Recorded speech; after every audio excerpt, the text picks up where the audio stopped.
Cathy, what did you make of the speech?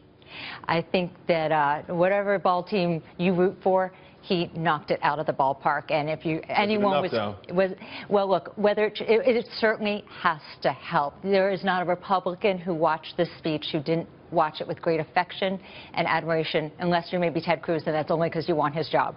David Avella, do you think this makes a difference? I mean, obviously it should help, but to what degree? If there was any question as to who President Bush was supporting, we now have the answer to that after that speech. Look, could it help motivate a few supporters that Jeb Bush already has? Probably. Could it get him a few new voters? Maybe, but questionable. At the end of the day, Jeb Bush has to sell Jeb Bush. It's his policies.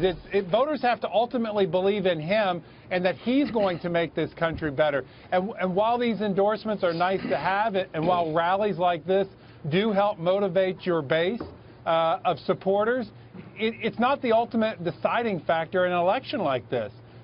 So let me ask you, Senator Brown, you know, today Donald Trump held a long press conference and he talked about perhaps suing Ted Cruz if there's not an apology. Do you think at some point we'll start to see the campaign shift a little bit toward more of the substance of what the next president's going to do?